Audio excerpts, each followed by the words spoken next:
نحمده ونصلي على رسوله الكريم أعوذ بالله من الشيطان الرجيم بسم الله الرحمن الرحيم رب اشرح لي صدري ويسر لي أمري واحلل عقدة من لساني يفقه قولي واجعل لي وزيرا من أهلي ربي يسر ولا تعسر وتمم بالخير وبك نستعين يا فتاح ربي زدني علما اللهم فقهنا في الدين اللهم فقهنا في الدين اللهم فقهنا في الدين ربي هب لي حكما وألحقني بالصالحين ربي هب لي حكما وألحقني بالصالحين ربي هب لي حكما وألحقني بالصالحين ربنا أفرغ علينا صبرا وثبت أقدامنا وانصرنا على القوم الكافرين ربنا أفرغ علينا صبرا وثبت أقدامنا وانصرنا على القوم الكافرين ربنا أفرغ علينا صبرا وثبت أقدامنا وانصرنا على القوم الكافرين آمين يا أرحم الراحمين. Assalamu alaikum wa rahmatullahi wa barakatuhu. Alhamdulillah, today we will be covering Surah Baqarah, ayat 249 until 252, and we'll be talking about some of the lessons that we learned from these ayat. May Allah Ta'ala accept it from us, and may Allah Ta'ala guide us to whatever is the truth and whatever is nearer to Him, whatever has the more pleasure, more of His pleasure, and may Allah Ta'ala protect us from saying or understanding anything that is not the truth or that does not have His pleasure. Ameen. So we'll start by word meaning from ayah 249. أعوذ بالله من الشيطان الرجيم بسم الله الرحمن الرحيم. فلما فصل طالوت بالجنود قال إن الله مبتليكم بنهر فمن شرب منه فليس مني ومن لم يطعمه فإنه مني إلا من اغترف غرفة بيده فشربوا منه إلا قليلا منهم فلما جاوزه هو والذين آمنوا معه قالوا لا طاقة لنا اليوم بجالوت وجنوده قال الذين يظنون أنهم ملاقو الله كم من فئة قليلة غلبت فئة كثيرة بإذن الله والله مع الصابرين. فلما then لما when فلما then when فصل طالوت فصل to set out فصل from like fasla to make a distance between something, so to start from to make a distance from where you are, so it's used in an expression in the sense of setting out. So Talut, when Saul he set out bil junudi with his troops, so they're going to fight now, they're going to going on the battle and they're going to fight the Philistines, and which are the leader of whom is Jalut, which is Goliath in Bible. So when Talut set out with the forces, Qala, he said, Inna Allah, indeed Allah subhanahu wa ta'ala, mubtalikum, he will test you. Binahrin. Nahar is a river, like we learn about Nahar a lot, like in Tahti al-Anhar, we learn in the descriptions of Jannah, right? The rivers which will be flowing. So Nahar is river. So Allah subhanahu wa ta'ala is going to test you with a river. Faman shariba. So whoever, whoever. So whoever shariba drinks, minhu, from it, from this river, falaysa minni, then he is not from me. He's not going to be with me.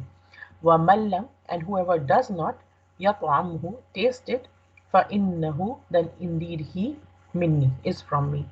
Illa manik tarafa, illa except, we say la ilaha illa Allah, right? Illa Allah. So illa is except.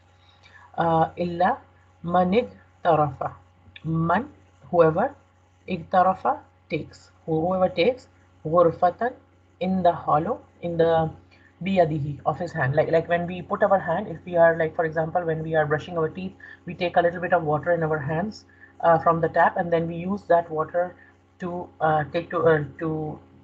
put some water in our mouth, and then we gargle with that, right? So that water that we take in our hands, like in the little hollow of our hands, that is being mentioned here. So just a little bit of water, and how much can our hand hold? Like our hand can hold just a little bit of water, which is enough to just like literally wet our lips or gargle with it or something like that.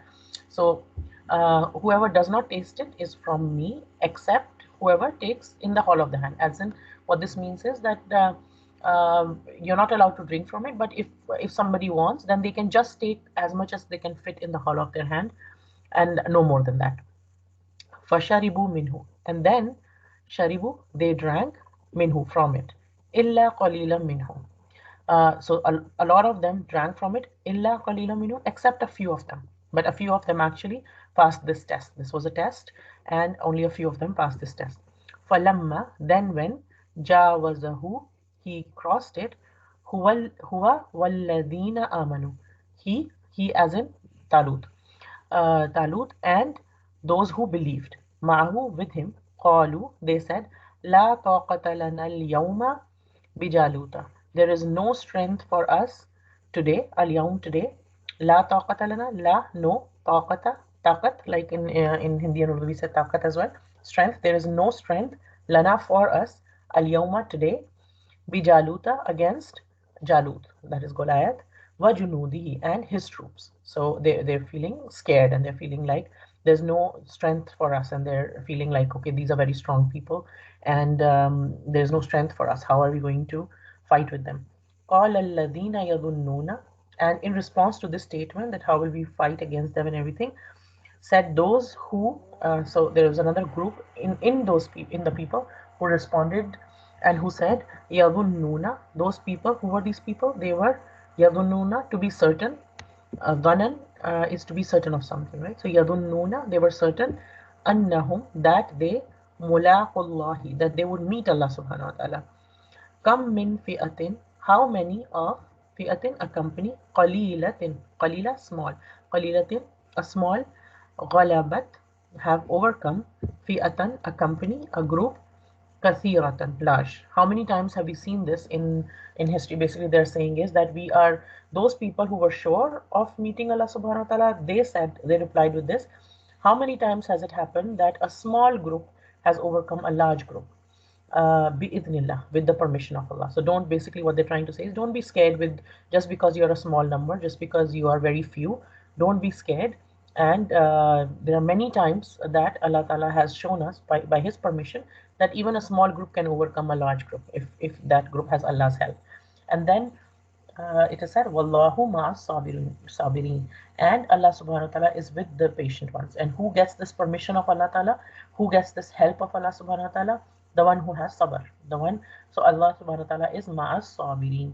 So in this ayah, Allah Ta'ala is telling us that, so continuing from the lesson that we had last week, the story of Talut and his people, we were learning that story, and continued in this story now, we're learning is that when Saul went forth with the soldiers, he said, indeed, Allah will be testing you with a river. So there's a river that will come soon, and Allah will test you because they're traveling. There's a whole troop that is traveling. There are thousands upon thousands of soldiers, and they're all traveling, and they're going to fight.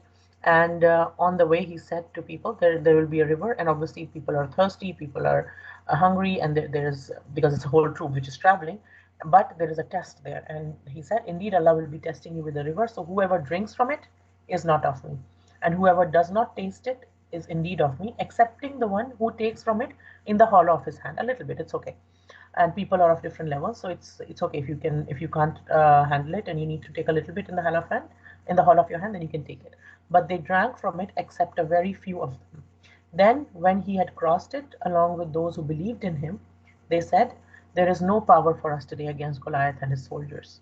But those who were certain that they would meet Allah subhanahu wa ta'ala, they said, how many a small company has overcome a large company by the permission of Allah, and Allah is with the patient.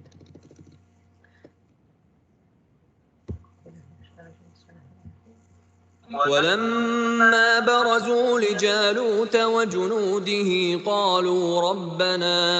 قالوا ربنا أفرغ علينا صبرا وثبت أقدامنا وانصرنا على القوم الكافرين. Walamma, and when, Barazu, they went forth, Lijaluta, to face Jalut, Wajunudihi, and his troops. Junud is troop, he is his. So Junudihi, his troops. So when they went forth to face Jalut and his troops, all, they said, so they made this dua, And it is such a beautiful dua that one of the duas that we should definitely make an effort to memorize. And it is a dua that we make in the times that um, we need patience, that it is sometime which is hard for us, and we are facing a hard situation like these people were facing. These believers, they were the Muslims at that time, and they were going to face the disbelievers. They were going to face these troops who they know are not going to have any mercy towards them, and but they were fighting for the sake of Allah subhanahu wa ta'ala, and they made this dua: Rabbana, our Lord, Afrik, Afrik, Farik to is to pour something. It's like there is a, we can imagine there is a big utensil, there is a big bucket, let's say, which is full of water. It is full of water, and then you pour from that water, pour from that bucket in a way that not a single drop is left. You pour all of it, like you pour, not just put a little bit, but pour it upon. And you, we can think of somebody who's standing and a bucket of water has been poured over him. Maybe like the water parks that we have, where person standing under the thing and the whole bucket keeps filling, and then the bucket empties itself on the children. So the children are totally drenched in the water then. So we are saying, Ya Allah, afrigh alayna, oh Allah, pour upon us. We don't just need a little bit, we need a lot of it. This situation demands too much from us, and it is we need a lot of it. So pour upon us. Don't just give a little bit, give us a lot and lot of. What's a pour? Alayna, ala and na becomes together alayna. Pour upon us. What are we asking Allah Ta'ala to pour upon us? Sabran, patience. Ya Allah, pour upon us patience. Give us patience, but give us patience like lots and lots and lots of it. وَثَبِّتْ أَقْدَامَنَا. Thabbit, to make firm. Right, so we ask Allah Ta'ala to make our feet firm. Aqdamana, qadam is for feet, and aqdamana, our feet. Right, aqdam is plural, qadam is singular, aqdam is plural, and aqdamana, our feet. Right? So Allah, Ya Allah, pour upon us patience, as in pour upon us lots and lots and lots of patience. Wa thabbit aqdamana, and make our feet firm. Wansurna. And Nasara is to help, but Nasara is a special kind of help. It's a kind of help that is sought against an enemy. That is sought, that we want this help against somebody who wants to harm us, but we want that help, and we want that help. And then so Wansurna, and help us, send us this special kind of help. Alal qawmil kafirin, against the people, al-qawm, the people who are al-kafirin, the people who are disbelieving. So Ya Allah, help us and aid us against those people. And obviously when the help of Allah comes, then nobody can stand in the way, right? Because that's the help of Allah. And even in later on in the Quran, towards the end of Quran, we learn the surah, إِذَا جَاءَ نَصْرُ اللَّهِ وَالْفَتْحِ. When the help of Allah comes, then victory comes. Right? So we want the help of Allah to be upon us. So we are asking in this ayah, Allah Ta'ala is teaching us, and when they went forth to face Goliath and his soldiers, then when they're going to face them, they said, Our Lord, pour upon us patience and plant firmly our feet and give us victory over the disbelieving people. رَبَّنَا أَفْرِغْ عَلَيْنَا صَبْرًا وَثَبِّتْ أَقْدَامَنَا وَانصُرْنَا عَلَى الْقَوْمِ الْكَافِرِينَ. And then ayah 251. فهزموهم بإذن الله وقتل داود جالوت وآتاه الله الملك والحكمة وعلمه مما يشاء ولولا دفع الله الناس بعضهم ببعض لفسدت الأرض ولكن الله ذو فضل على العالمين. فَهَزَمُوهُمْ. So hazamu, they defeated them. So they defeated them bi'idhnillah, by the permission of Allah subhanahu wa ta'ala. وَقَتَلَ, and killed Dawood alayhi salam. So Dawood killed Jaluta, Goliath, and David killed Goliath. Dawood killed Jalut. وَآتَاهُ اللَّهُ, and Allah subhanahu wa ta'ala gave him, as in gave Dawood alayhi salam, al-mulka, the kingdom, wal-hikmata, and wisdom, wa-allamahu, and taught him, mimma yasha, that which he will, whatever Allah willed, Allah Ta'ala taught him that. Walawla, and if not, daf'ullahi, it was for the repelling of repelling by Allah subhanahu wa ta'ala, an-nasa, of the people, ba'dahum, ba'da, some, ba'dahum, some of them, bi ba'din, with others, la fasadatil ardu, certainly they would have corrupted the earth. وَلَكِنَّ اللَّهَ, but Allah subhanahu wa ta'ala, ذُو فَضْلٍ عَلَى الْعَالَمِينَ, is the possessor of, ذُو is a possessor of fadlin, fadl of a bounty, something that is beyond what is reasonable, some blessing. Fadl, when we say fadl, it means that let's say I worked at a company and I did my job and this was my salary. I got that salary, but over and above the salary, the company gave me a certain bonus and certain things which was not in my contract, but they gave me something extra. There's something that was more than what I deserved. That is a fadl. So Allah subhanahu wa ta'ala is the possessor of a bounty, alal alameen, to the worlds. Allah ta'ala gives more than what we deserve, and whatever is due to us, He gives us way more than that. So here Allah Ta'ala is telling us, so they defeated them. So the people of Talut, the army of Talut, defeated them by the permission of Allah. And from the army of Talut, there was, in the army of Talut, there was David, Dawood alayhi salam, and he killed Goliath. And Allah gave him, Dawood alayhi salam, He gave him the kingship and prophethood, and taught him from that which He willed. And if it were not for Allah checking some people by the means of Allah, so by the means of others, the earth would have been corrupted. But Allah is full of bounty to the worlds, and we will learn more about. Basically, it's saying about that one group defeats another groups, and this is something that happens on the earth. That when one group which has the power becomes corrupted and more and more and more corrupted, then Allah Ta'ala gives them time, but beyond a certain time, then Allah Ta'ala puts another group in charge, and then that group is basically gets rid of those people, and then this is the way that Allah Ta'ala checks some people by others. And if that was not the case, then the earth would have been corrupted, and Allah is full of bounty to the worlds. We learn a little bit more in inshallah in a little bit. Then ayah 252. تلك آيات الله نتلوها عليك بالحق وإنك لمن المرسلين. Tilka, these, ayatullahi, are the verses of Allah subhanahu wa ta'ala. Natluha, natluha from tilawa, right? It's the same root as tilawa, that we recite them. Tilawa is to recite the ayat of Allah subhanahu wa ta'ala. So these are the ayat, these are the signs, these are the verses of Allah subhanahu wa ta'ala. Natluha, we recite them, alayka, to you or upon you. And ka here refers to the Prophet sallallahu alaihi wasallam. So it is being addressed to the Prophet sallallahu alaihi wasallam, that we recite it to you, O Muhammad sallallahu alaihi wasallam, bil haqq, in the truth. Wa innaka, and indeed you, laminal mursaleen, are surely of the messengers. So don't doubt it, you are from the messengers, O Prophet sallallahu alaihi wasallam, and by extension, obviously, all of us.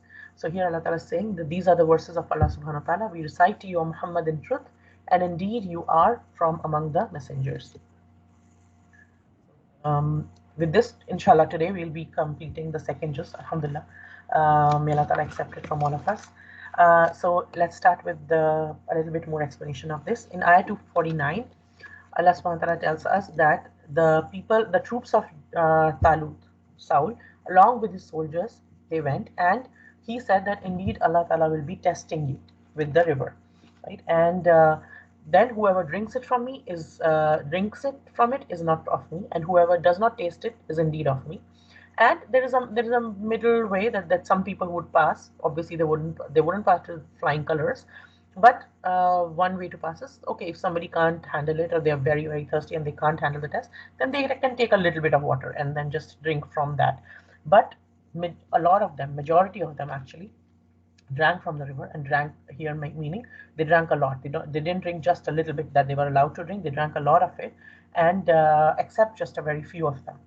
So first thing is that when we set out in the path of Allah subhanahu wa ta'ala, when we try to do anything for the sake of Allah subhanahu wa ta'ala, even from the get-go, when we take our shahada and we say la ilaha illallah Muhammadur Rasulullah, or let's say we are born in a Muslim family and we start to think consciously about, there comes a point in our life that we start to think consciously about la ilaha illallah Muhammadur Rasulullah, then something's going to happen after that, and that is something which Quran tells us again and again that is going to happen, which is tests will come your way. There is no way to avoid it. This life is meant to be a part of tests, and tests will come. And these people, What had happened was these people, we learned before that they had, these were the people of Bani Israel, they were the Muslims of that time.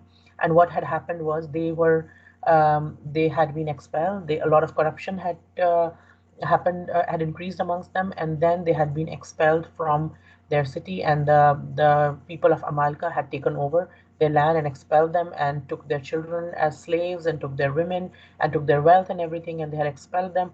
And after some time, these people realized that they need to regroup, they need to come back together, and they need to go back and fight. So they went to Prophet Samuel and asked that, appoint a king for us, and we will go and fight and everything, and we want our place back. And then we learned that Prophet Samuel, he appointed, with the permission of Allah subhanahu wa ta'ala, he appointed Talut, which is Saul, as their king.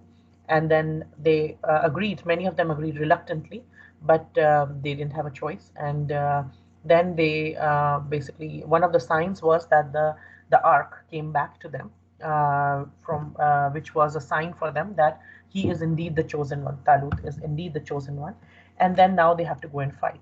But now that they have started in the path of Allah subhanahu wa ta'ala, then just their lip service, just their saying that we are going to fight for the sake of Allah subhanahu wa ta'ala is not going to be enough. Allah ta'ala will test them. And this test was given to find out how truthful are they. Do they have self-control? Do they have the sabr? Do they have what it takes to follow the leadership? If they're being taught in a certain way, do they have that patience, and do they follow the command that was given to them? And this command was given to test their discipline and moral strength of that army. And this test, it says in our narration, was that Talut gave this test, told them about this by the advice of Prophet Samuel.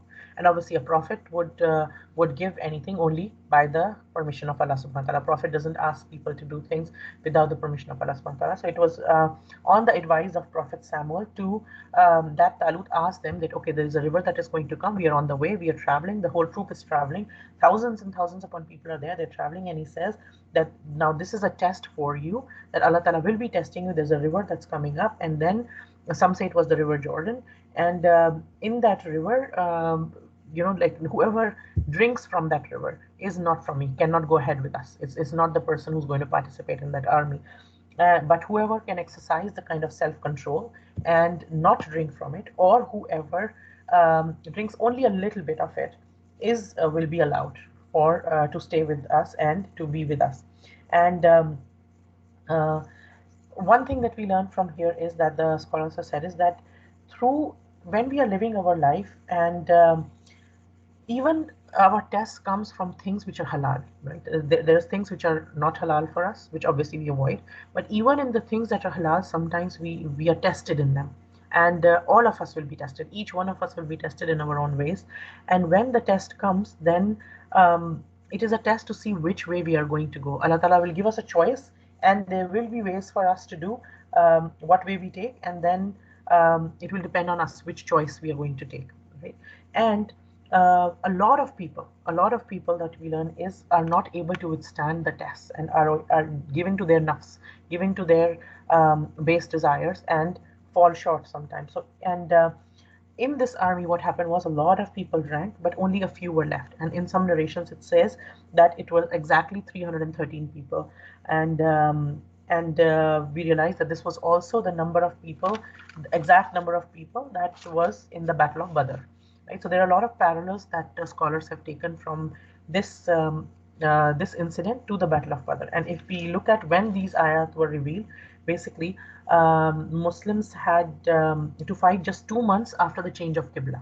Right? Before this, before Battle of Badr, the Muslims, if we look at the Seerah and if we study the Seerah, we realize that before the Battle of Badr, Muslims were not doing any offensive war against anything. Right? The first, they were expelled from their land in Mecca, and after they had moved to Medina, even then they were being irritated. They were being, the people from Quraysh, they were doing little things to irritate them. But then after the Qibla was changed, then it was very clear to the Muslims that they have to go back and free that land from idol worship. because it was built for the sake of Allah subhanahu wa ta'ala. And they're facing there and praying towards it, and they know there are idols there. So it's every day and every prayer, it is kind of inciting the conscience of people, that it is motivating the Muslims, that they towards their mission. It's reminding them of their mission, that they're praying towards the Kaaba, and that is a place where at the moment idols have been put. So it's reminding them again and again that they have to go and remove them. It's going to be a journey, but it's going to be there, right? And from this incident, it's almost like a battle plan was being shown to Muslims through the story of Jalut. That and very soon there's going to be Battle of Badr. So Muslims are being prepared in a way. And after this, when these ayat were revealed, and after that, when Battle of Badr had taken place, then Jews could clearly see the similarity between the two battles. But they still, because of their prejudice and because of their racial prejudice and because of their pride, they still, a lot of them, some of them obviously accepted Islam and became Muslim, like Abdullah bin Salam, but a lot of them, because of their pride and prejudice, they still encourage the mushriks against the Muslims, and they continue to do it throughout the Sirah. We see that later on. They continue to do it through the Sirah. And but what we find is there are a lot of parallels between the two battles. When the Mufassirin, when the people who do the scholars who study the Quran, when they look at the two battles, and they see a lot of parallels between them, and a lot of lessons for the Muslims at that time, and obviously for us as well, right down to the number of companions. In some narrations, obviously we don't know for sure, but in some narrations it says that even the number of companions were exactly the same who did not drink.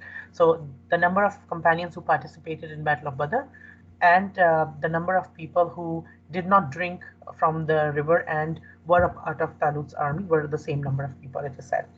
Um, in another thing, there is also some differences in the account of when we read this story from a biblical account, in terms of the present day, what they have in the Torah, and in terms of the Quranic account. There's a lot of similarities, but there's also some differences. And first thing is that the account in the biblical account says that Talut tested them after the battle. But Quran actually corrects that narrative and says that this test was before the battle took place, before they went and fought. This was a test before, and the purpose of the test before was to see who's committed. Because and there's a physical thing as well. If you're going for a battle and if you're going to stop and drink a lot of water, what is going to happen? Like when we know that when we are fasting in Ramadan, and when we are opening our fast and in iftar time, if we drink too much water and we eat too much, what happens? And then we feel sleepy during Tarawih. Then we can't keep up, and then we feel a bit tired, and we feel like we want to sleep now and everything, right? So, but if we eat a little bit and if we drink a little bit, then we are able to stay more fresh and everything. So that is one thing, that if they drank a little bit from it, then they would be able to stay more fresh and carry on, as opposed to drinking a lot would make them a bit tired and lethargic, and they would not be able to be that active in the battle. Another thing was that if somebody drinks a lot of water, what's going to happen? Going to need washroom breaks. You need to do a lot of. You won't be able to. It will be difficult to walk too much, etc. So um, anybody who is so much involved in their own needs will not be able to work or participate in things for the sake of Allah subhanahu wa ta'ala. And that is true for us as well, that if we are always worried about what I've eaten now, what I'm going to eat for afternoon, and then preparing the food, and then this food and this food, and I always want a 6-course meal, and I want everything like very well prepared, and I want everything for my own, like for my body, if I'm like super concerned about all the time of what am I going to eat, what I'm going to drink and everything, and just looking at my stomach, the needs of my stomach all the time, then I cannot do something for the sake of Allah subhanahu wa ta'ala, because that will take a lot of time. If we think in our own lives, for example, if we have a culture of too much food, what happens is at a party, people come over, then we feed them, then so we are preparing, and a day before we start preparing for food, and we prepare.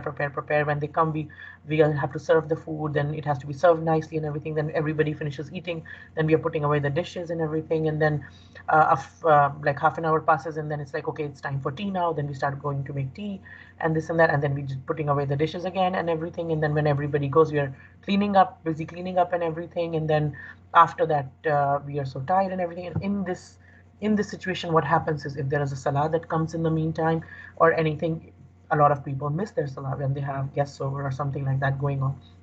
something, because when we are busy of too much things about our stomach, too much, and again, a little bit is okay, but when we are too much involved in something, then we cannot work for the sake of Allah subhanahu wa ta'ala. And Allah ta'ala sends us tests in this life. Tests will come, but the purpose of the tests is not to irritate us, or to it's not baseless tests. The tests that come have a purpose, and the purpose is to make the believer stronger, right? So for example, if we think of different things in this world, like gold, how is gold mined? When we go like to for gold mining, they have to go to different places, the people have to travel, then the gold is not just like that, it is mixed with the, you don't just get a rock of gold out. Like when people have to do mining of gold, it is mixed with dust and everything, and they have to first separate it, then it has to go the whole process of like making it clean and making it pure and everything. There's a whole process that it goes through. What does this process do? This process makes the gold pure, and Allah Ta'ala could have given it to us just like that. What happens in the mining of diamonds, right? The diamonds are there, but the diamonds are not just are lying on the ground on top of it, ready in the shape of diamond and all polished and everything for us to use. We have to mine them. We have to then they have to be prepared to be used and everything, right? There's a process to it.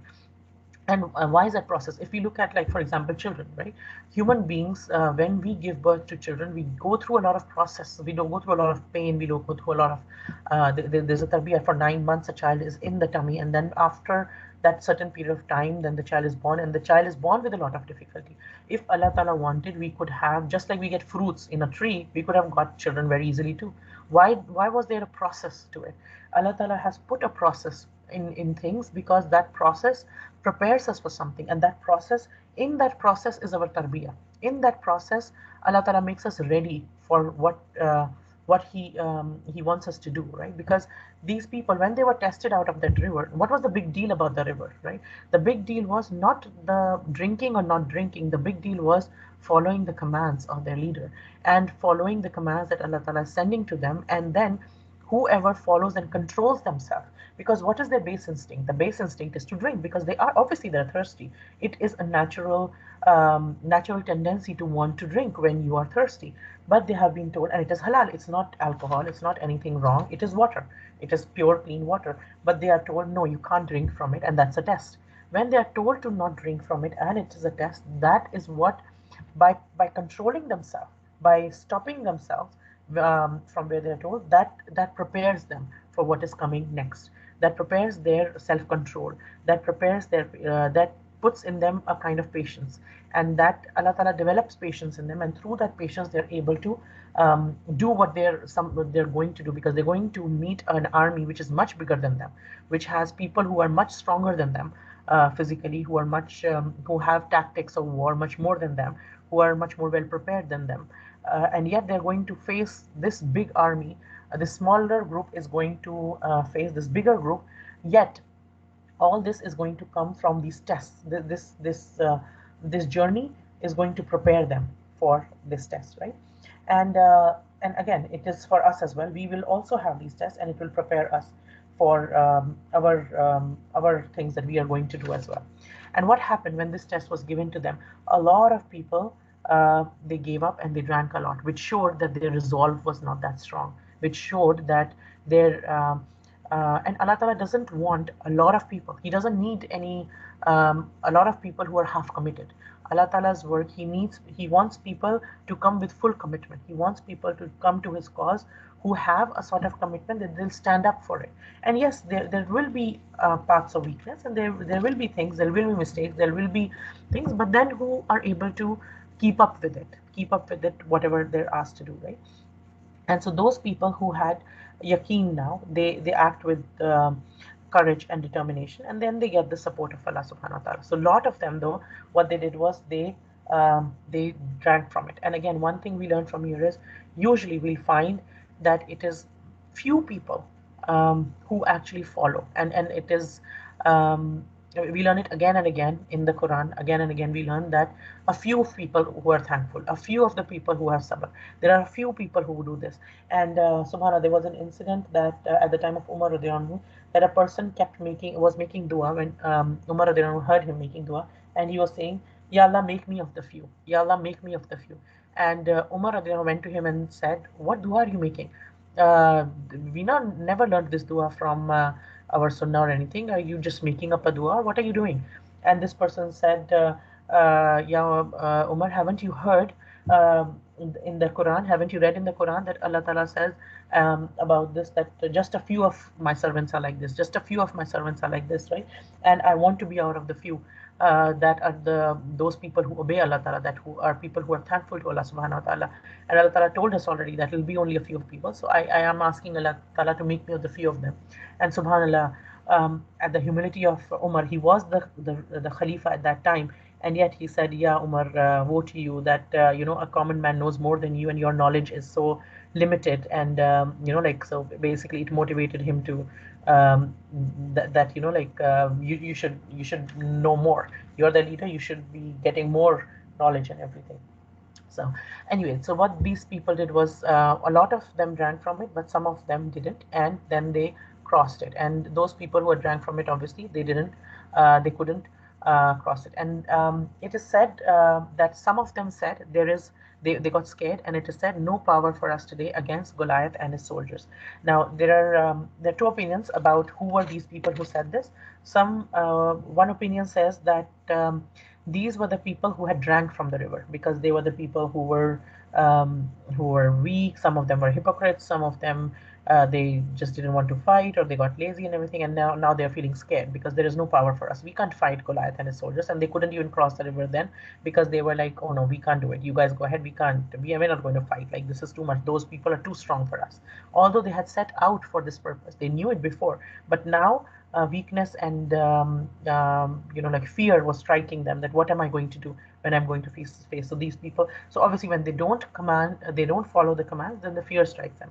Another opinion is that from the few people who didn't drink, or just drink a little bit, from those who went ahead, from those believers, again, what happened was some people out of those even got scared, right? So they were first of all, there was a huge group of people, thousands of people.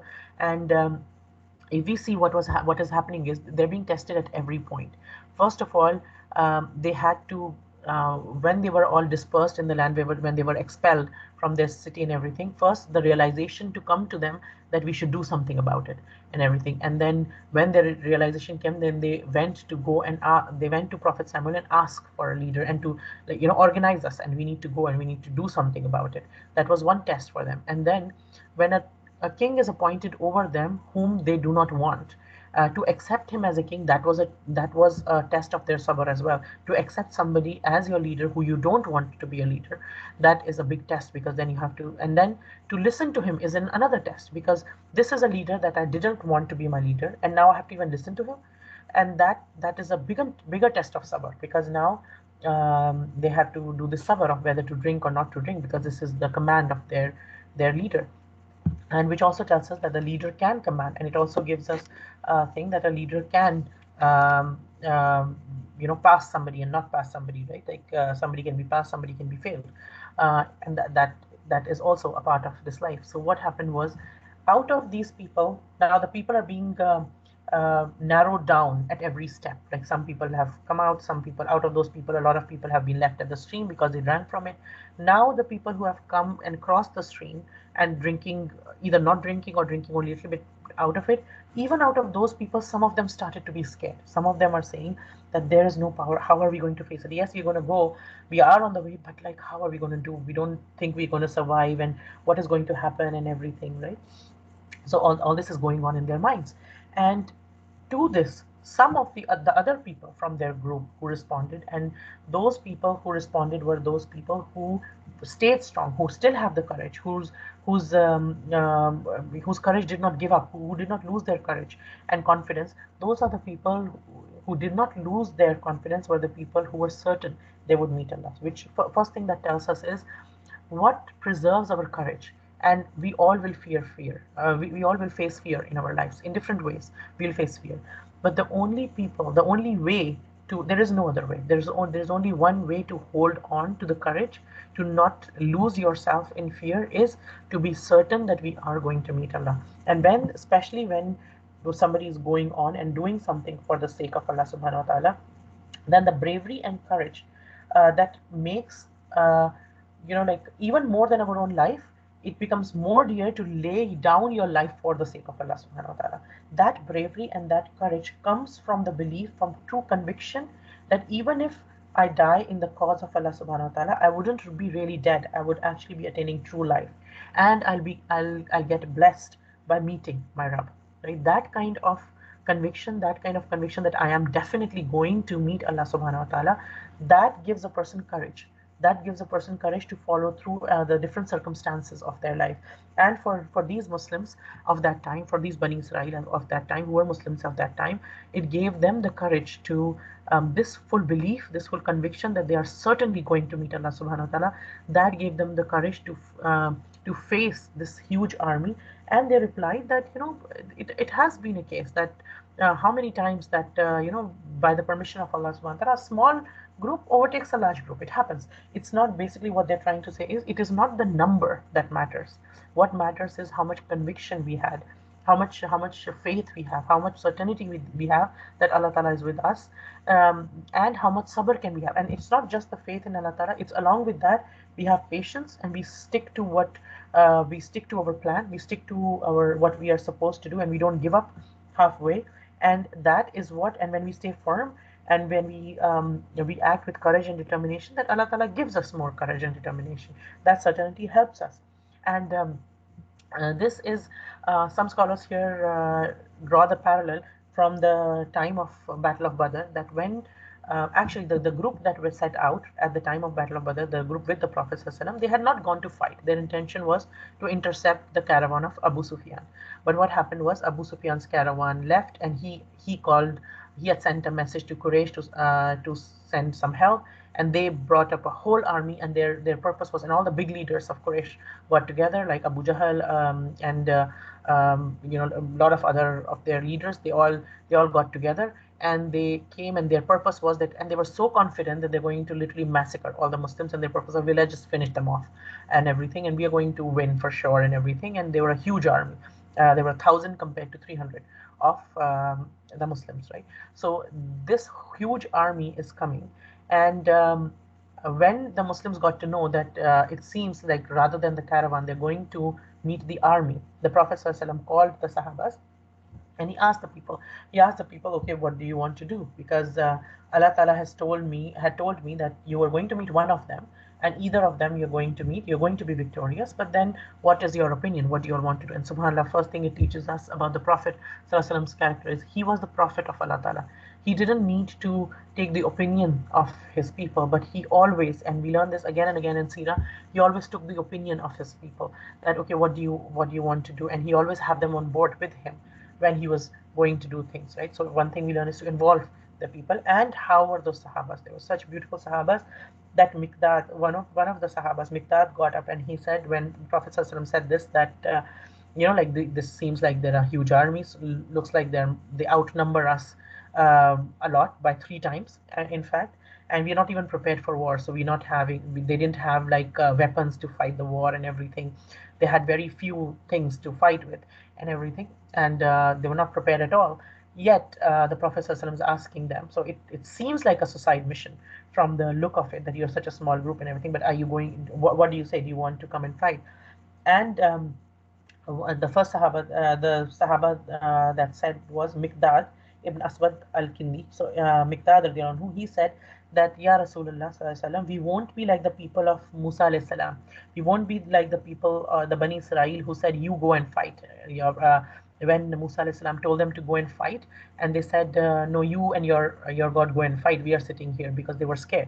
We won't be like that, Ya Rasulullah, and wherever you ask us to go, we will be with you, and we'll fight from all sides, and we will do whatever we can and everything, right? And this made the Prophet ﷺ very happy and everything. And again, like we said, there's a lot of parallels between the Battle of Badr and this story of Talut. And the one is, they are going to rescue Jerusalem, which was their Qibla at that time, which was the area around Masjid al-Aqsa.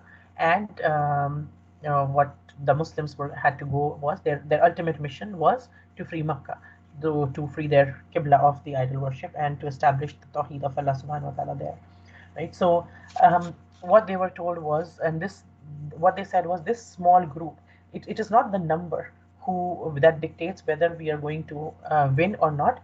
Victory comes from the help of Allah subhanahu wa ta'ala, right? Whether it's a small company or a big company, it overpowers a large company by the permission of Allah subhanahu wa ta'ala. So it is the biggest thing for victory is the permission of Allah subhanahu wa ta'ala. And how do we get the help of Allah subhanahu wa ta'ala? The help of Allah comes to those who are patient. Allah is with the patient, right? Those who are patient. And what does sabr mean?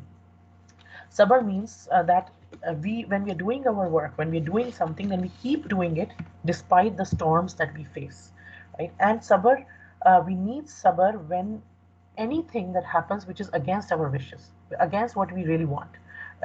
Then any situation in our lives where something is happening contrary to what we want, then sabr is required from us at that situation, right? And whatever we choose, like when we have these situations, whatever, and Allah Ta'ala has given us a choice to choose. What we choose will depend on how whether we get the help of Allah Ta'ala or not.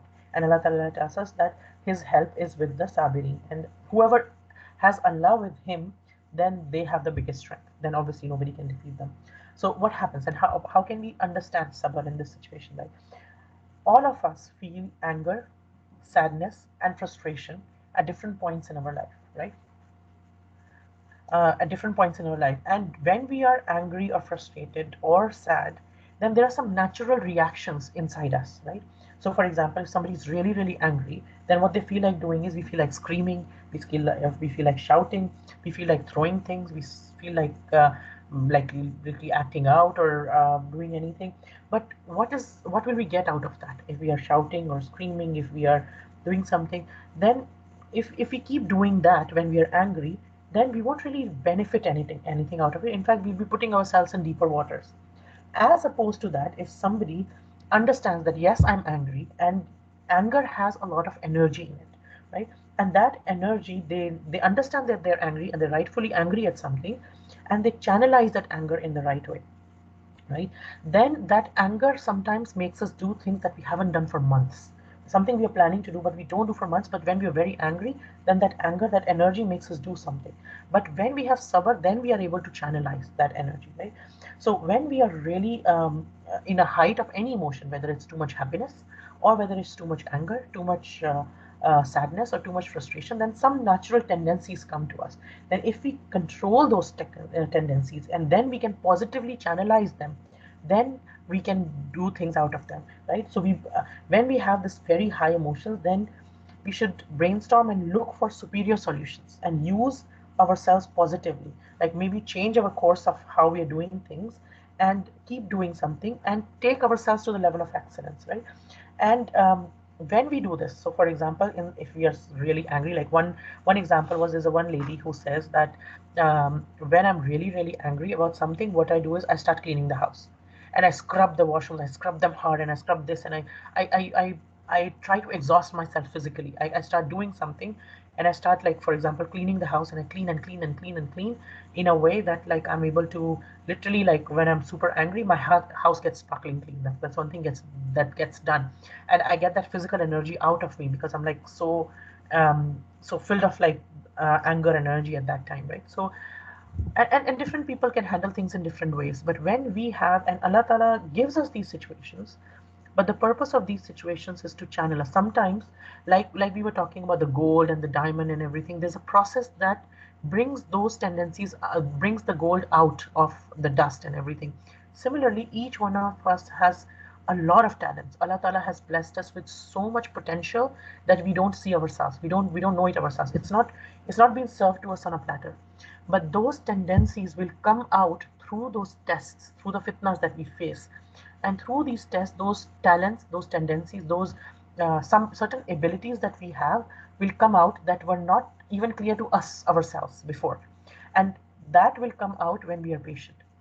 When we are patient and when we trust in Allah subhanahu wa ta'ala and we ask Allah ta'ala for his help and we stay patient and we keep doing our task, we don't give up, and we keep following the commands of Allah subhanahu wa ta'ala and holding us when we need to hold us, then Allah ta'ala helps comes to us, right? So for example, a natural tendency of a woman is every woman likes to be appreciated for her beauty, right? A woman's tendency, any woman's tendency, is to dress up, and so that she's appreciated, and people around her are like, wow, she's so beautiful, and every woman loves it. There's no woman who doesn't love it when she gets a positive attention for her beauty, for her maybe the beauty, whether it's her own, or whether it's like the beauty of how she arranges her house, or how she arranges the table of food or anything. It's a feminine nature to beautify things, to beautify ourselves, and to beautify our things, and then we love that appreciation that comes from it. And that's why we spend so much on our bags, and we spend so much on our things. Like, generally speaking, a lot of women, we do a lot of this because we appreciate beauty, and we appreciate the appreciation of others that comes for our beauty. But when Allah Ta'ala tells us to do hijab and cover our hair, and yes, you could do your hair in very beautiful ways and everything, but when you're going out, you're covering your hair, then you're being patient, and you're uh, you're controlling that desire, that is a natural desire, that Allah Ta'ala could have done that we didn't even have that desire. But Allah Ta'ala put that desire on us and then asked us to control it, right? And similarly, these people were thirsty, they were going there, but then Allah Ta'ala put a test for them, that okay, this is a legitimate thing that you want right now, but if you protect yourself, and if you stay patient, and if you stay in the way that Allah Ta'ala wants you to stay, then Allah Ta'ala's help will be there with you. And these people who had the full faith, and even in what we learn is that even in groups, the groups were getting more and more, like, let's say, defined. Even in the believers, we should not expect perfection from every other believer that we meet, once of all. So everybody's at different levels. So some people drank from it a little bit, and some people didn't drink at all. So those people that didn't drink at all were like at a higher level, obviously, of their self-control. And there's some people who have less amount of self-control, but that doesn't make them any less of believers. They're still believers, although the levels are obviously different. And then even when they're going ahead to fight, there's some people who are feeling scared, and it is a natural, legitimate emotion to feel scared, and there is no harm in that either. And then there are other people from the same group who motivate them, then don't worry, you'll be fine, and Allah is with the patient, and let's be patient and everything. So when we are working in a group of people, a group of Muslims, where we are in a group of Muslims, we should realize that, oh, not everybody is going to be like very strong and everything. And then if we our job is to help each other. Sometimes I'm not going to be strong, then somebody helps me to be strong. Sometimes you're not going to be strong, then I help you to stay strong and everything. So we help each other, and we assist each other, and we all go through these ups and downs. And sometimes we feel fear, sometimes we feel sad, sometimes we feel a lot of this, and sometimes there's no harm in Muslims assisting each other in doing that. And then obviously, then this even smaller group of people amongst the 300, the around 300 who were there, who replied saying, and who motivated the other people, they are even more precious, right? So they're let's say they're the cream of the crop, and through this cream of the crop, Allah Ta'ala gets things done, right? And this group, when they went ahead, وَلَمَّا بَرَزُوا لِجَالُوتَ, when this group, full of iman and full of patience, and they went ahead, then what did they do when they're going ahead? They had all these qualities, they had all of this, but even with all this courage, even all this bravery and all of this thing, they realize that the help is going to only come, victory is only going to come by the permission of Allah subhanahu wa ta'ala. Even with, I'm prepared, I'm super prepared, I'm doing everything that I need to do, but I cannot rely on my own efforts. Even for sabr, I cannot, as human beings, we cannot even create sabr in ourselves. Even for sabr, we need the help of Allah Ta'ala. So what they did was, they start making dua. They are asking Allah subhanahu wa ta'ala, رَبَّنَا أَفْرِغْ عَلَيْنَا صَبْرًا وَثَبِّتْ أَقْدَامَنَا وَانْصُرْنَا عَلَى الْقَوْمِ الْكَافِرِينَ. Ya Allah, pour on us patience. Ya Allah, we need lots of it, not just a little bit. We are going to face Jalut. And we learn in through Bible that he was the commander of chief of enemies, and he was very tall, and he was an expert fighter, and his troops were in hundreds of thousands. Like, it was a huge troop.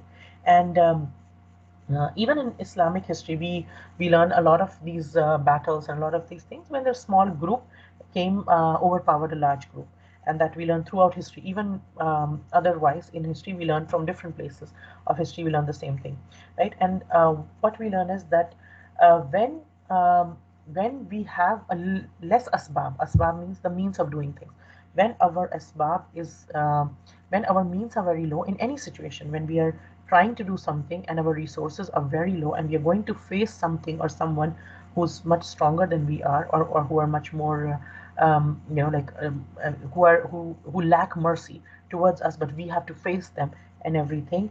And one of the strongest thing that we need to do along with our own preparation is to raise our hands to Allah subhanahu wa ta'ala and make dua to him, right? And here there is no mention of fighting and means, etc. If you look at the story, Allah Ta'ala is not mentioning how many weapons they had, how many things they had. Allah Ta'ala tells us their intention, they're making dua, and they're showing up. Right? There are three things. They make the intention, Ya Allah, I am going to do this for whatever sake. And here they were fighting for the sake of protecting their children, protecting their things. And so they're making that intention and they're making the dua to Allah Ta'ala and they're showing up. After that, Allah Ta'ala helps them. Right? So even today, if Muslims, we understand this, that when we are going through to face a difficult situation, we make our intention, Ya Allah Ta'ala, this is needed for me, for my family, for the sake of my deen, for the sake of protecting my intentions, for the sake of doing things the way they should be done, or whatever different situations we come across.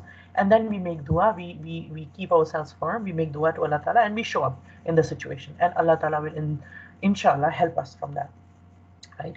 And like whatever, even if we don't know anything, sometimes we just show up, and any of us might be the least qualified in that situation, but Allah Ta'ala sends his help, and even the least qualified person becomes is able to do something that so many people who are so much more qualified than them are not able to do.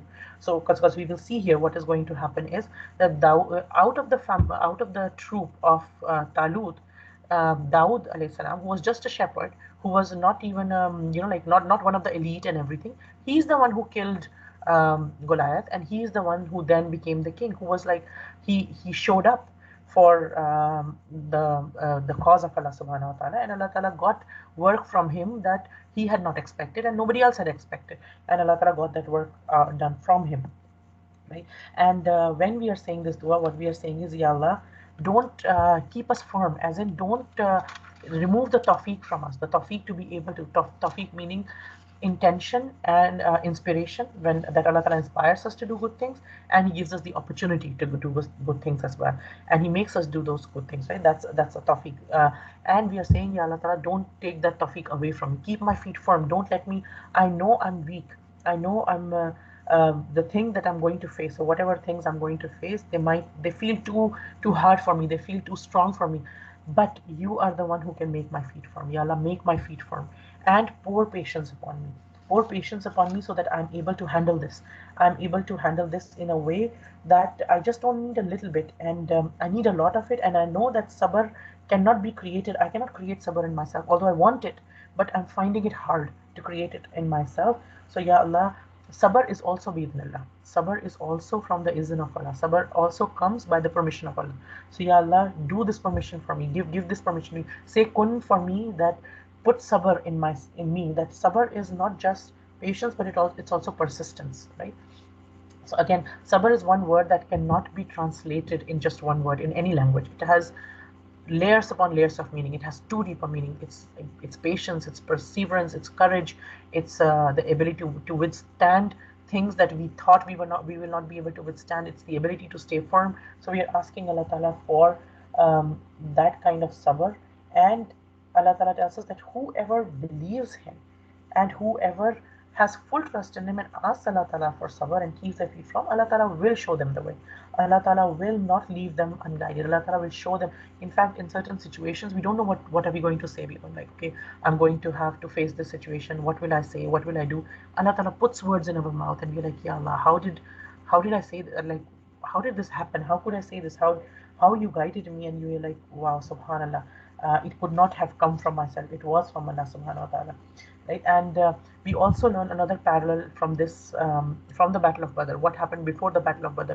When the Muslims are going to face this whole army, and they know what this army intends, they intends to kill them, and these people have not much weapons, nothing else, and they're going to face them the next morning. What did the Prophet ﷺ do the night before? He raised his hands and he went to the top of the mountain. He was making dua, and he was making dua, and he was saying, Ya Allah. He was crying, and he kept on making dua, and he's saying, Ya Allah, I have put together this group of people who worship you alone with a lot of effort. With a lot of effort I have put on these people, and if these people are killed now, then who would be left to say La ilaha illallah? Ya Allah, protect us, because we want to keep up your name of La ilaha illallah, and these are the only group of people in the world at the moment who are saying La ilaha illallah.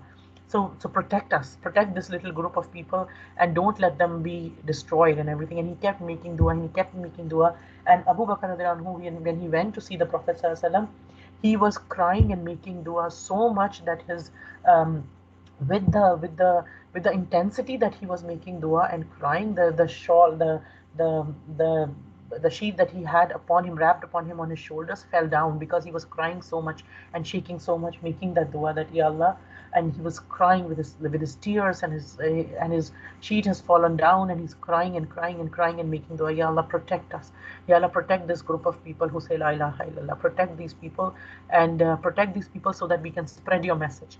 And he's making this dua, and Abu Bakr said to the Prophet ﷺ that, Ya Rasulullah, enough, Ya Rasulullah, Allah Ta'ala has heard your du'as. And he wrapped up the sheet on the Prophet ﷺ again and everything. But we learned he was the Prophet of Allah. He had sabr, he had qualities, he had planning, he had done everything, yet he's making dua to Allah Ta'ala, because he knows that despite everything, the help comes only from Allah Ta'ala. We'll prepare ourselves, we make our intention, we will go there and in the battle tomorrow, but it will be the help of Allah Ta'ala. And how Allah Ta'ala helped them, subhanallah. The Battle of Badr is still, even the historians to this date, even the people who are not Muslim, the historians wonder, how did this group of people win over this army? People, and nobody is able to like justify it by any human means. Like, okay, this is totally unprecedented. And how did they even do it, right? And similarly, in this battle, what happened was, in the story that we're learning, so these people defeated the army of the army of Saul, the army of Talut. They defeated the Jalut and the army of Jalut by the permission of Allah subhanahu wa ta'ala. They had made the dua, they had did all the efforts, and they had showed up. So they defeated, by the permission of Allah subhanahu wa ta'ala, they defeated them, and Dawood killed Jalut. Dawood from the army of Talut, he killed Jalut, and then Allah Ta'ala gave him, Dawood, the kingdom. He made him the king, and some say that Talut basically got so happy that he married his daughter to Dawood alayhi salam, and that's how Dawood became the king. And then Allah Ta'ala blessed him also with prophethood, and this is the time with hikmah, with prophethood, and Allah Ta'ala taught him whatever he wanted to teach him, and through this, the prophethood and kingdom combined in one person in Bani Israel at the time of Dawood alayhi salam and his son Sulaiman alayhi salam. For both of them, they were both kings as well as the prophets, right? And and Allah Ta'ala taught him other things. Other things that Allah Ta'ala taught him was how to work with iron, how to make weapons out of iron, and Allah Ta'ala taught this to Dawood alayhi salam. And he also, we learn at other places that Allah Ta'ala made iron soft for him, right? So Iron Age basically began at this time, that Allah Ta'ala made iron soft for him, and he could mold and make things from iron. And Allah Ta'ala gave him that ilm on how to do this. So Allah Ta'ala even gives us ilm of things of this world, not just the religion, but Allah Ta'ala sends us things which we need. They needed this to fight, and Allah Ta'ala taught him this ilm. And Allah Ta'ala gives us whatever we need. Sometimes situations come in our life, but through those situations, Allah Ta'ala teaches us some skills, and Allah Ta'ala uses them as long as we are patient and we stay persistent. Allah Ta'ala uses those situations, those challenges, those difficulties to teach us some things, some skills, some talents that we did not know or understand before, right? So Allah Ta'ala taught him a lot of these things. And another thing that we learn here is that Allah Ta'ala is telling us that he removes some people by the hands of another through wars, right? And what happens when wars happen, and when wars are happening for the sake of Allah subhanahu wa ta'ala, right? So what happens is a lot of people sometimes are who are under the influence of, let's say, monasticism or ascetic ideas of religion, that religion means like, and a lot of us have been fed these ideas that basically being more religious means you're just sitting at home and you're just doing tasbih, or you're just like a poor miskin, and you will have to like we have this image through media and through other places, this image of a very religious person who's like always asking for charity, or who's always like like at the mercy of people, who's always like so soft and gentle, and who's like never, being religious is equated a lot to being like very helpless and very like, okay, I just trust in Allah and I won't like, that kind of an image is portrayed. And sometimes fighting and jihad is regarded as contradictory to religious spirit and piety. And if we see that, for example, but that's just a facade, basically. That's a trick of shaitan.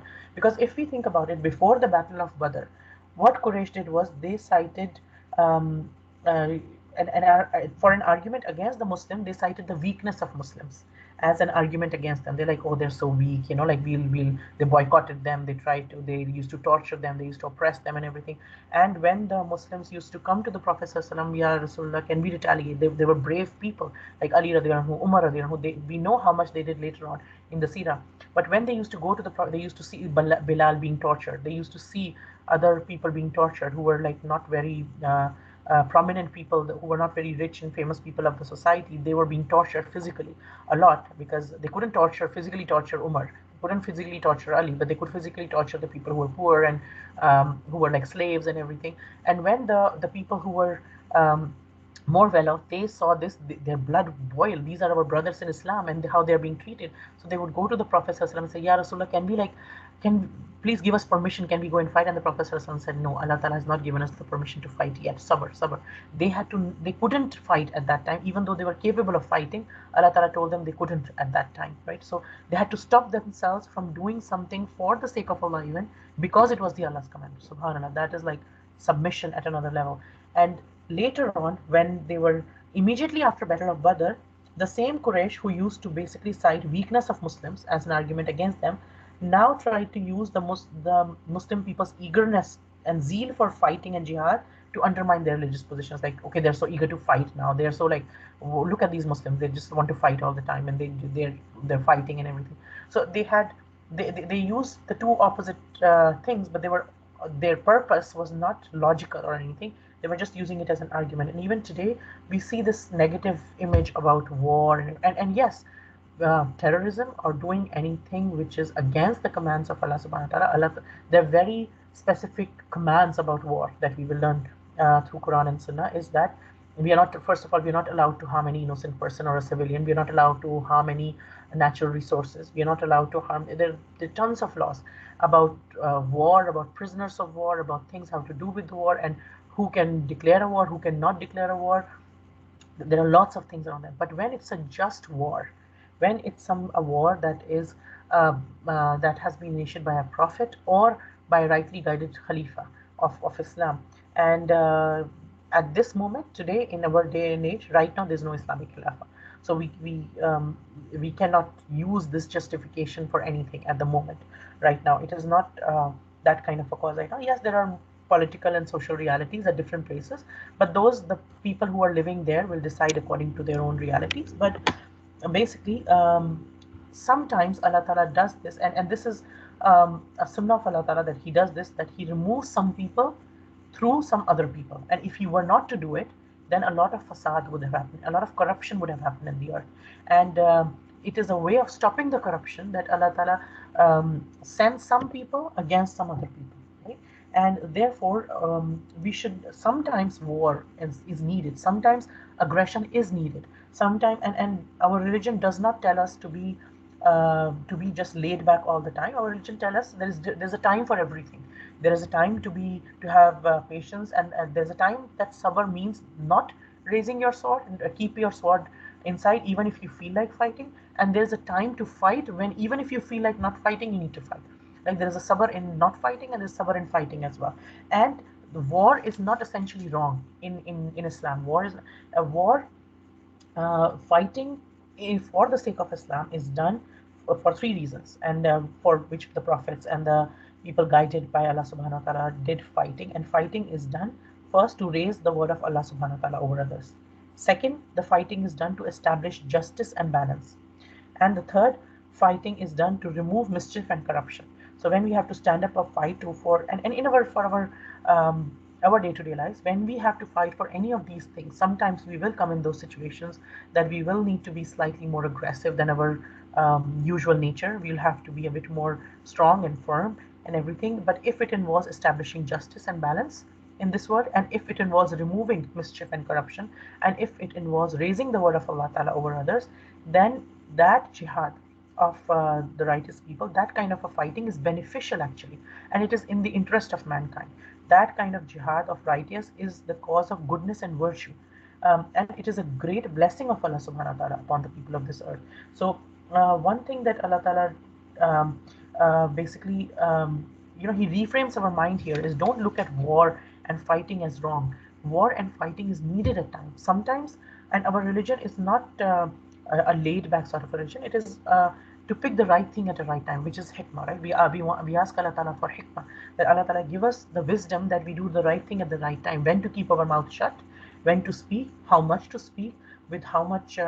Sometimes we need to speak softly, sometimes we need to speak harshly. So when to speak softly, when to speak harshly, when to speak, when to not speak, who to speak, who not to speak, when to speak, where to speak. Allah Ta'ala give us that wisdom and help us and put those words in our mind and everything, right? So and this is a sunnah of Allah, because whenever any group crosses the limit after they have a power, then sometimes Allah Ta'ala gives them some time, but at times when they cross their limits, then Allah Ta'ala raises another group to bring down the aggressor, right? And this explains the necessity of fighting.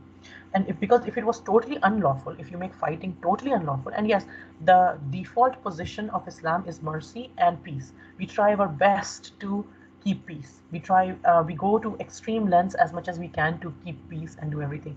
But there are some times when certain limits are crossed, and that when certain limits are crossed, then we have to put our foot down, and that is totally Islamic to do. There's no shyness in that. There's no feeling guilty in that. There's no feeling that aggression. We can never be aggressive. We need to do the right thing at the right time. So, for example, the police. If the police were always soft, then the criminals would get away with everything.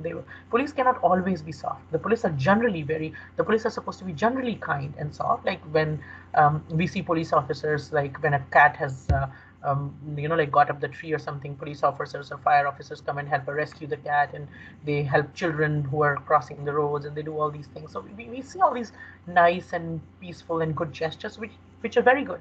But sometimes when they're dealing with the toughest of criminals, they cannot be super soft at that time. They have to be slightly harsh because they only understand that language, right? So, and our religion allows us to do that, because if we were not allowed to do that, then the corruption would increase. And even if we look at the history of humanity, even if we look at the history of the last few hundred years, then no group stays in power always. Every group comes and then it goes down. So there's no group who stays in power all the time. One group comes and then it brings down the other person. If you think of British, they took over half of the world, but then their time ended. If you look at Alexander, right, he conquered a lot of the world, but then his time ended. And so one group does not stay on top forever, and Allah Ta'ala removes people. He removes unjust people through another people who come and removes them and everything. And Allah Ta'ala is the one who gives, who's the possessor of bounty to all the worlds. And even in wars, even in aggression, sometimes there is the blessing of Allah Subhanahu wa Ta'ala. And we shouldn't have this monasticism sort of a view that just laying back and everything and just let whoever. Well, it's just like we see in a lot of cultures that, okay, if somebody slaps you one cheek, then show your other cheek. And yes, it is okay to do that for some time, but we cannot do that always and all the time, because then you'll just keep getting hit, right? So sometimes we need to stop the hand that is trying to hit us, and sometimes we need to hold the hand and stop it. That no, this is we have to put our foot down, and that is totally okay with our that is something that is more pleasing to Allah Ta'ala at that time when it is required. And of course that is the last resort. We try our best, like the Prophet ﷺ tried his best whenever, however it is possible, that no fight takes place. But when it was done, when it was like, okay, when he at the when he wore his armor, For example, at the time of Battle of Uhud, they had before that he had a discussion with the Sahabas that what should we do? Should we go out and fight, or should we stay in Medina? He was himself of the opinion that we should stay in Medina, and some other Sahabas too. But some youngsters who had a lot of zeal, and youngsters or people who are new in anything, they have usually a lot of excitement. They want to go ahead with more. They're like, no, we should go out and fight, and we'll do this and we'll do that. And the Prophet then, because when he saw that everybody's like, he's like, okay, fine, we'll go then. And then he went inside and he wore his armor and everything and got ready. Then when he came out, in the meantime, when he had gone in, the senior Sahabas basically rebuked the younger ones, and he said, the Prophet ﷺ was of the opinion of saying, then you should not have done that. You should have listened to, it is wiser to that. And then these younger people felt a bit like, okay, we should. Then when the Prophet ﷺ came, they said, you know what, actually we'll stay here and everything. But then the Prophet ﷺ said, no, now I have worn the armor. It is not befitting an armor. It's not befitting a prophet that once he wears an armor that he takes it off. Now it is done. Now we'll go ahead and fight. Now whatever comes, we'll have to go and fight. Now we made the decision and everything. That's fine.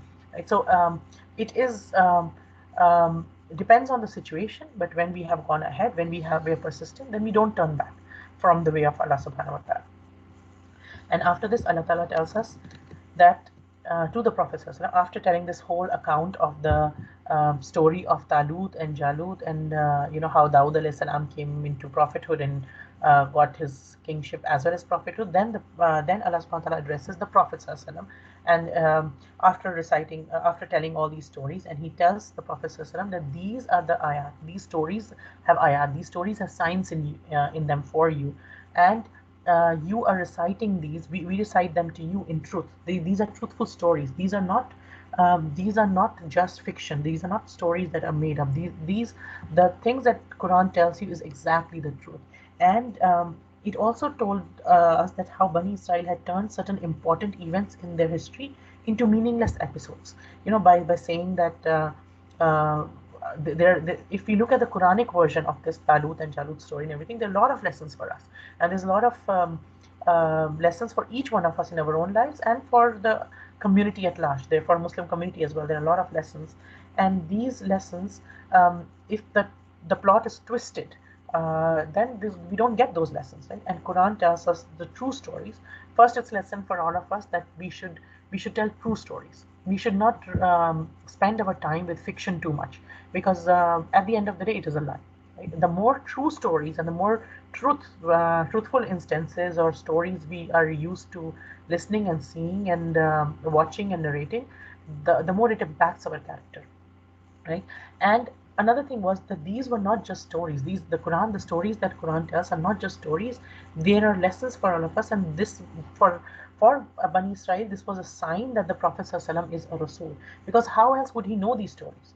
These incidents, which had taken place around 1500 years ago, and here the Prophet ﷺ, who could not read or write, he had not gone to any universities. Arabia had no such no history of these stories being narrated to him. Nobody knew about these stories. Nobody knew about the stories of Bani Israel, other than the Bani Israel themselves. The Arab people, the Bani Ismail, they didn't know about all these stories. They were not from their tradition, all these stories, and they had taken place 1500 years ago.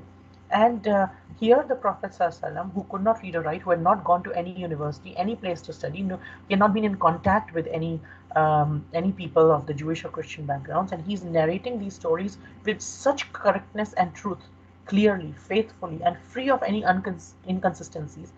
And when there was no source of knowing that incident, then it was an open proof that he was indeed the messenger of Allah subhanahu wa ta'ala. Who else could have told him all these stories except Allah subhanahu wa ta'ala? The one who knew all those stories, who could only be telling him the true account, because even Bani Israel did not have the correct account of what had happened. And it shows us that he was a prophet among the prophets of Allah subhanahu wa ta'ala. Just like Prophet Samuel was a prophet, Musa alayhi salam was a prophet, Prophet Muhammad sallallahu is from the same line of prophets, and he is a prophet among the prophets of Allah subhanahu wa ta'ala, and he's been sent by Allah subhanahu wa ta'ala. He is sent with Allah's divine message, and whatever this message he's reciting to you, he's reciting by the permission of Allah subhanahu wa ta'ala. It also tells us that he is Allah's divine messenger, but he does not have any divine qualities, and nor is a reincarnation of God. He is a messenger, right? And innaka laminal mursalin, he's surely of the messengers. He has the highest of status among human beings, but he's still a human being. We don't ascribe divinity to the Prophet ﷺ, but we love him and we obey him, right? And we divinity is only for Allah subhanahu wa ta'ala. So we say La ilaha illallah Muhammadur Rasulullah, right? And um, it gave this gave all these stories and everything. They gave a very clear picture to Bani Israel of what exactly happened. So some people from Bani Israel who accepted Islam and who had been raised on some incorrect version of stories, it gave them the correct version. Okay, this is the correct version of the story, and also it explained to all of them that he is indeed the true prophet. But again, because of their blind racial prejudice and their pride, they were prevented from still accepting the message of Islam, and a lot of them stayed as those people who not only opposed Islam, but they went out of their length to oppose Islam, right? So there are lots and lots of lessons for us from all of this, but most important that we understand that help comes from Allah subhanahu wa ta'ala, and Allah ta'ala will send each one of us his help as long as we stay patient and persistent. We understand sabr, whatever doors Allah Ta'ala has opened for us so far, we keep firm to them, and we keep showing up, and we keep having trust in Allah Ta'ala that any kind of victory or any kind of help that will happen with his help alone. May Allah Ta'ala send his help to all of us when we need it. May Allah Ta'ala guide us to patience. May Allah Ta'ala pour patience upon us. May Allah Ta'ala make us of those people who truly have sabr, because he said, Inna Allah ma'as sabirin, and we want Allah Ta'ala to be with us. Ya Allah Ta'ala, be with us and help us and send us your help and make it easy for us. Make those situations that are hard for us easy for us, and protect us from fear, protect us from sadness, protect us from things that might harm us or our coming generations. Keep us firm on the faith and help us to carry the message of truth that you sent to us through the Prophet ﷺ, through the generations after the Prophet ﷺ, who made so many sacrifices, so many efforts, so many sacrifices for this message to reach us. And may Allah Ta'ala bless all of them who made all these efforts, and most of all, may Allah Ta'ala bless the Prophet ﷺ, and may Allah Ta'ala take care of all of us in each endeavor that we take. Just as Allah Ta'ala united us as sisters in Islam in this world, may Allah Ta'ala reunite us once again as sisters in Islam under the shade of His throne on the Day of Judgment, when there will be no shade except His, and then reunite us once again in Jannatul Firdaus. Ameen ya Rahman Rahimin. Subhanaka Allahumma ashhadu an la ilaha illa anta nastaghfiruka wa natubu ilayk.